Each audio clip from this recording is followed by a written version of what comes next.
What's up, guys? Dylan Rush with Cage Side Press, joined today by a PFL lightweight boasting an 18-6 professional record, set to take on Clay Collard in a main event bout on Friday, June 21st in Salt Lake City, Utah. Mads Burnell, how you doing, Mads?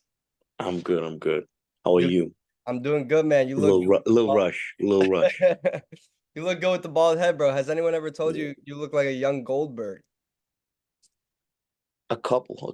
No, yeah.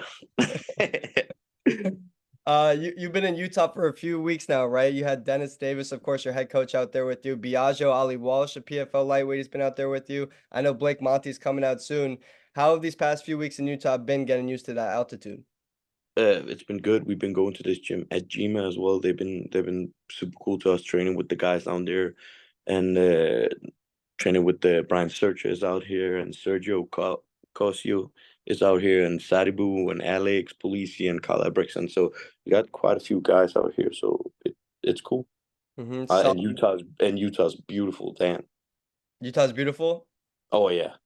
I know you usually don't like really care about where you're fighting, like who you're fighting and stuff, but it's been cool to be in Utah for a couple weeks as opposed to somewhere like maybe the Mohegan Sun or Connecticut for a couple weeks, right?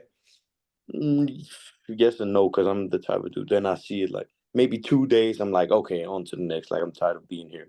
Mm-hmm. So it's cool, but and our TV don't work, so we can't do shit when we at the house. You can't play video games. Uh, Yeah, we can, but it's in a cold ass basement. oh shit. Now, but you mentioned all these training partners, a couple more, Solomon Henfro, Brian Zerch. I know you said Sergio Sadibu.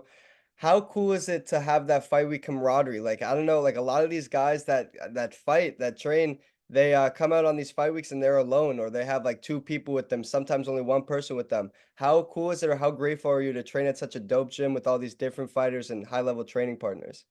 I mean, that's why I pretty much live in America. Like I'm here like 90% of the year, so I can train with the best in the world. And I think it's a little bit special this card because usually you might have one or two guys that it's like fighting on the same card as you, but here we are like me, Sadibu, Brian, Sergio, and Alex Polisi. Who else do we have from XC? Renfro. Solomon. Yeah. Solomon is there as well. So we like at least six guys that train like in the same gym on the regular together, just almost like half the card. So Mhm. that's super cool. Wait, Sergio's fighting too?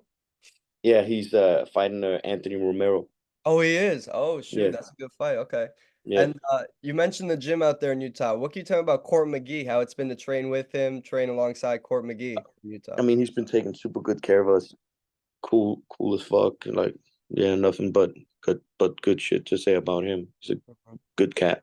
He seems like a good guy. Has this camp Yeah, been different at all, being gone from XC for longer than normal, or is it really just like the same stuff, just being in Utah instead of Las it's the Vegas? same. It's the same. Nothing changed. Yeah, other than the location.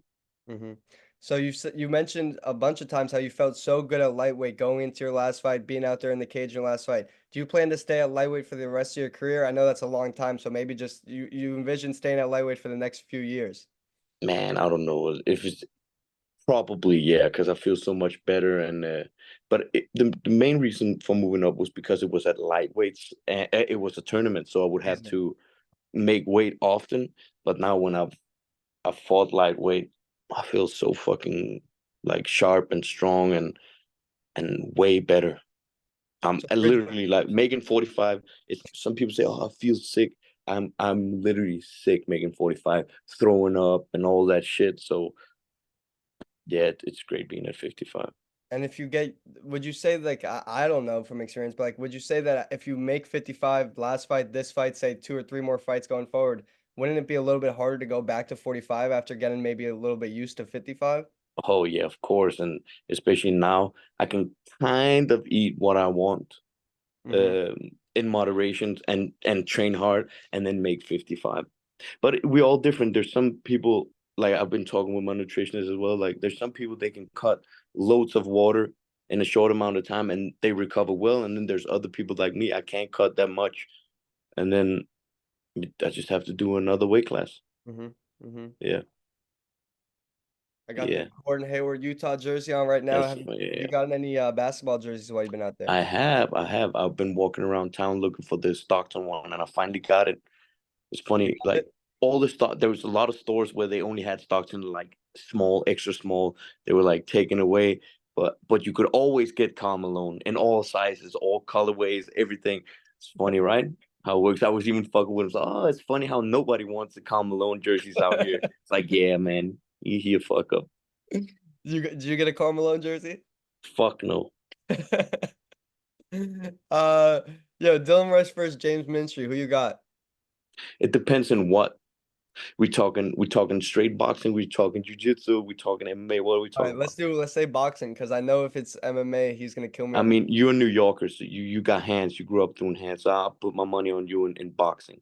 I appreciate But it. jujitsu, I know James got skills, so he probably fucking wrap you up He would kill me in in jiu. jits.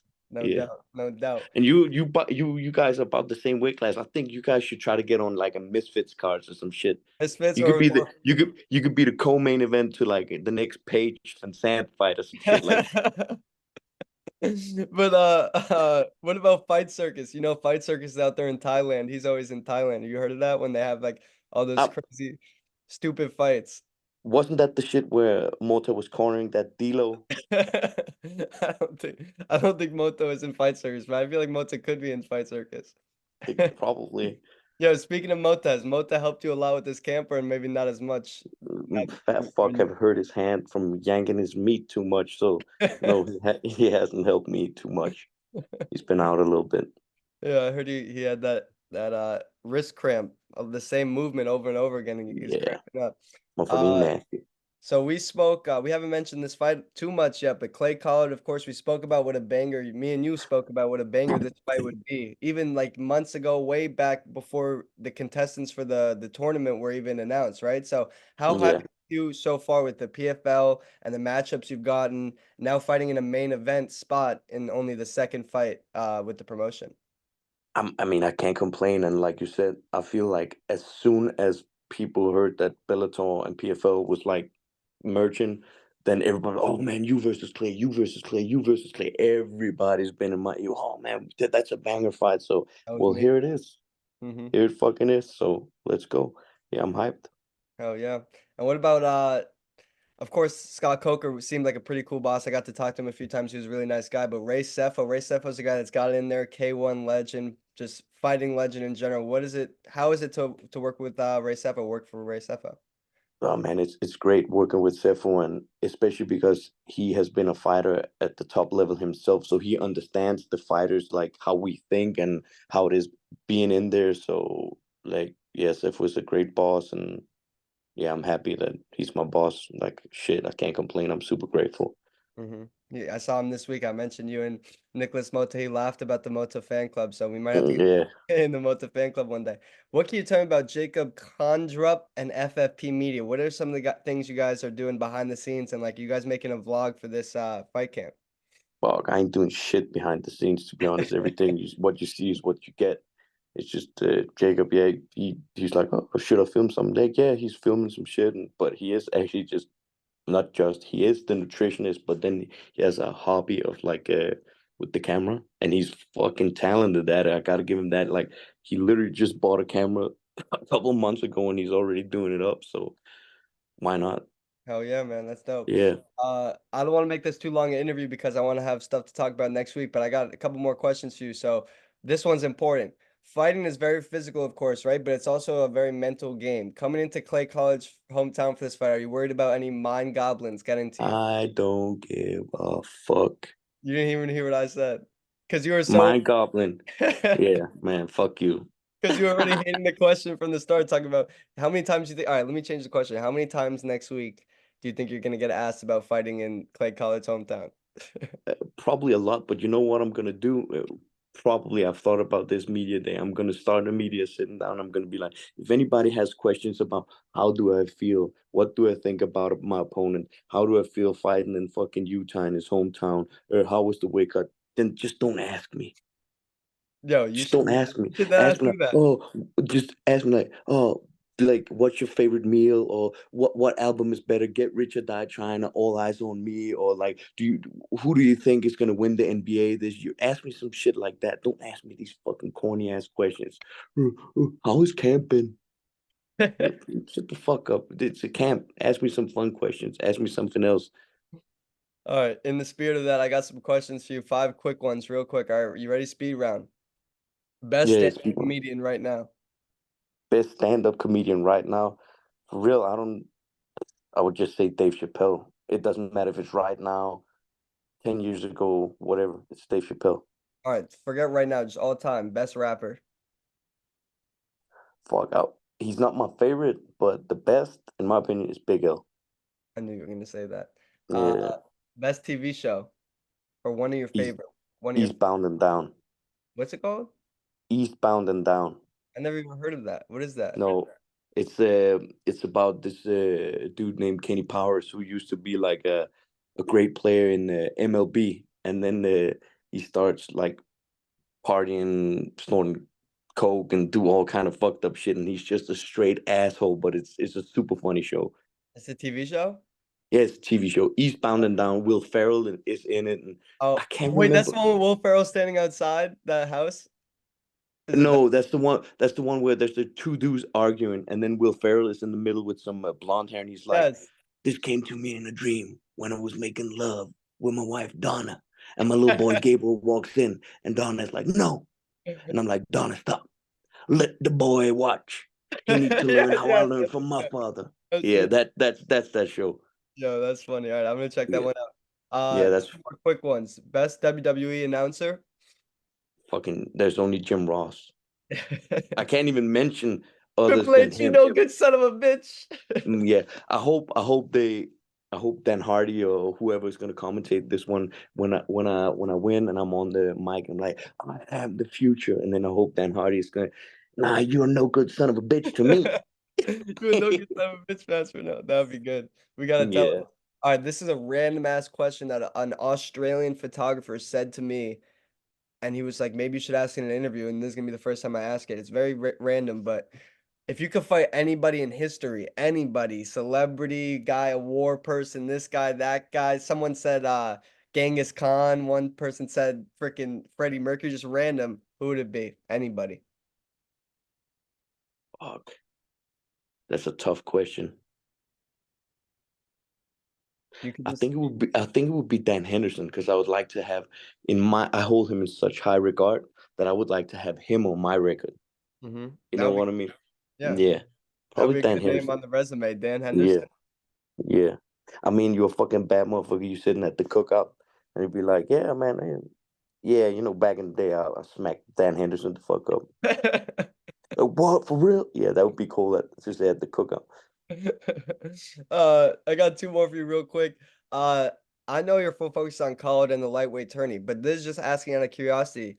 With the merger, say you were hypothetically not able to make the playoffs, could you still fight in Bellator, or can you only fight on PFL shows now? Or could you fight like No, no, everybody can fight like back and forth. But of okay, course, like if you're in the tournament, they're not gonna in between the tournament fight. Oh yeah, you can take a fight at oh yeah, Bellator. You should. I think this is how I understand it. Like if I'm correct, you should kind of see it as one promotion. They just have two banners, kind of like SmackDown and Raw. yeah, yeah, It's the same promote. It's WWE, but they got SmackDown and Raw, so you can go. that makes That sense. was I actually never that thought of was it that actually way. That that now that was you said actually it a that very way, fucking smart analogy right there. God damn, this motherfucker that is was slick. smart. That was smart. Yeah. Uh, last one real quick. UFC, Cage Warriors, Bellator, PFL. You've done a lot in this sport. You've had a lot of good wins. Even the fights you've lost, Adam Borgs, banger, Michael Dufort recently, banger. You've accomplished a lot. Are you satisfied? And how proud are you of yourself with what you've been able to accomplish so far in your career? And we're not I'm even not halfway sad. done. We're not even halfway done, but I'm not satisfied at all, and yeah, I don't think I need so much more to accomplish. Like, yeah, do you think that $1 million in the PFL belt this year could change that though? I'm not even thinking about $1 million, my man. You just think I'm about not even thinking. People go, oh, the money, the money. Of course I want money. Like, no shit, Sherlock, but I want to make great fights. Like that's what I fight for. Like the money is the cherry on top. But I love this sport. I love this game, and I want to fight. Like if I could fight every weekend, I wish I could. Like I Mhm. just want to fight. Like get in there, do a great performance, on to the next, on to the next, on to the next. If I don't have something lined up, I'm like stressing all the time. Like, fuck, I need to fight. I need to fight. I just want to fight, man. I think that's why so many people love you, man. So many other Yeah, fighters and so many fans, because you fight for the right reasons. You want to put forth these amazing performances, not just for the fans, but for yourself too. So that when you talk about being at these cookouts, you could look back and you could talk about like all this stuff you did, these bangers you had, and these slobber knockers, man. So I would like to end it there because I think that was a very good answer, man. I appreciate it. Mads Burnell, Clay Collar, June 21st, Salt Lake City, Utah, man. I'll see you there. I'm looking forward to tune it. in, tune in. Tune in, Yeah, baby. baby. Let's go.